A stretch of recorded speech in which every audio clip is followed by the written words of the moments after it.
Okay, today I want to talk about, or go back in time to like 1948, to when, in light of what has happened recently in our own Congress, where actual bipartisanship, statesmanship, compromise took place.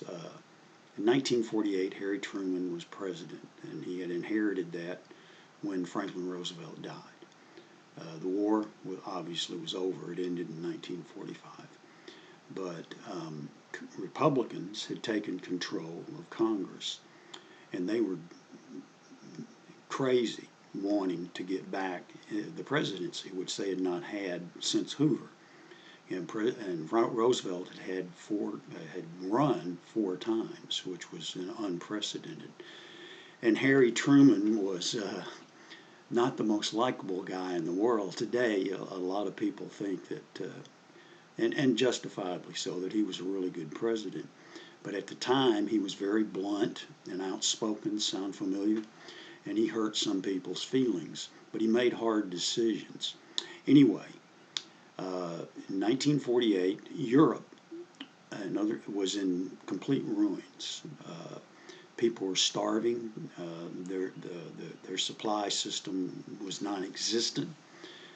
Even the victors, like England, had pretty much their capacity bombed out. The French, who were technically a great power, were devastated. Russia had wiped itself. I mean, they had lost millions of people in combat and so forth. And there was a very real danger that millions more were going to starve or die of cold or whatever.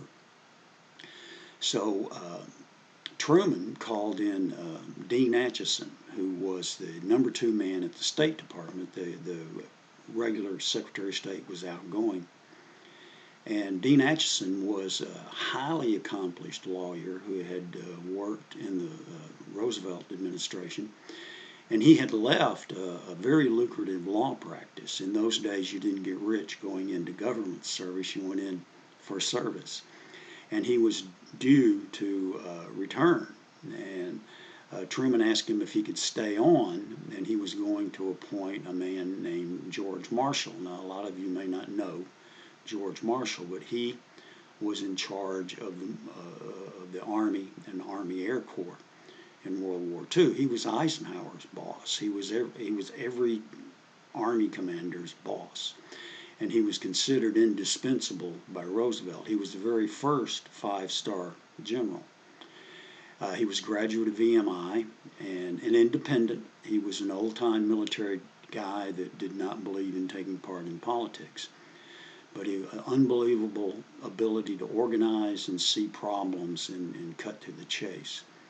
So Truman wanted to appoint him Secretary of State because he had just retired as chairman of the Army staff. So Acheson agreed with that, and Truman asked him to stay on. Now, again, go back to the problem. You have complete total devastation. No one really knows what to do. So Marshall accepts the mantle, and he goes. I'm not going to go into all the particulars, but he goes to Europe. He studies. He has some conferences with our English and French and Soviet, his counterparts.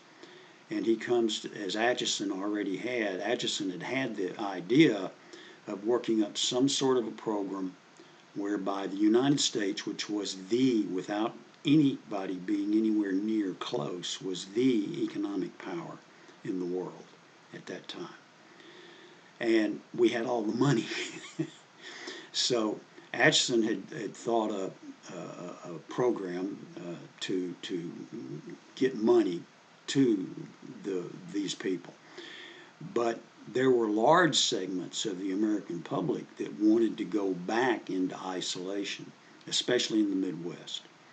So Marshall came to the same conclusion, and he and Acheson got together with some other people, and they began working on a program.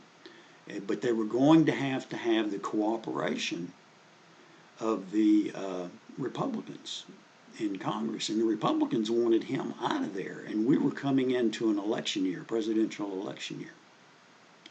And one of the people who was being considered for the Republican nomination was Arthur Vandenberg, who was a senator from Michigan, and also in charge of the committee that this program would have to go through if they were going to get it done.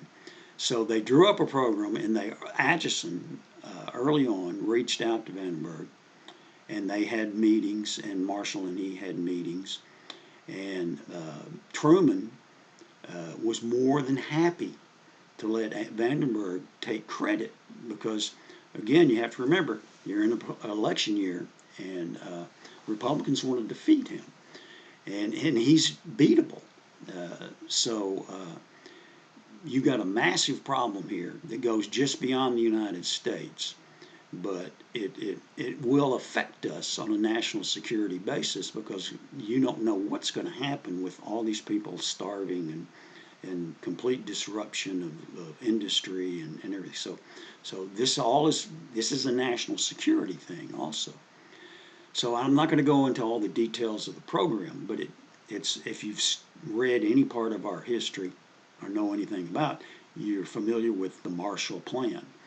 And Vandenberg sat down with them, and because of him, this plan got through the Senate, and he did some arm twisting across the way in the Capitol with the people in the House. So, very long story short, it's very difficult. It was a very convoluted process.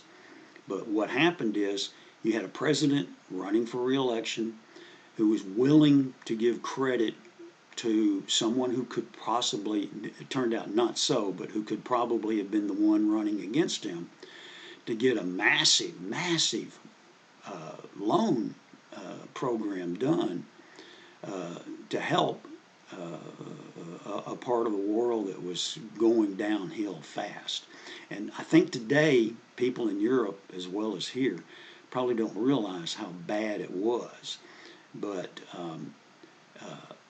and also Marshall and Atchison had to get together with their counterparts in Europe, because some of the Europeans were rather short-sighted about this also, and the Soviet Union could have participated and did not want to. And that was the beginning of them just shutting off everything. At that point in time, they had also taken over Czechoslovakia. So part of this plan was to keep more of that from happening. So, and could get into it more later, I guess, but I just wanted to do this to show that Republicans and Democrats can get together, and have done it many times in the past when it was very, very critical, and even during election years, and when both wanted to beat the other in a big way. So the Marshall book came from this, which I'm reading right now, George Marshall, Defender of the Republic. And the Atchison information came from this, Dean Atchison, and also his autobiography, which I can't find, which was President at the Creation. Atchison also was present, I think he was Secretary of State when we created NATO and whatnot. So a very critical man in our history, both of them. And so you had two Democrats, Truman and Atchison, an independent in George Marshall, and a staunch Republican in Arthur Vandenberg, who and other Republicans and Democrats who worked together to do something that was not only good for us, because this created markets for us too, because we had all this capacity and we needed to be selling some product. But anyway, until another time, think about that.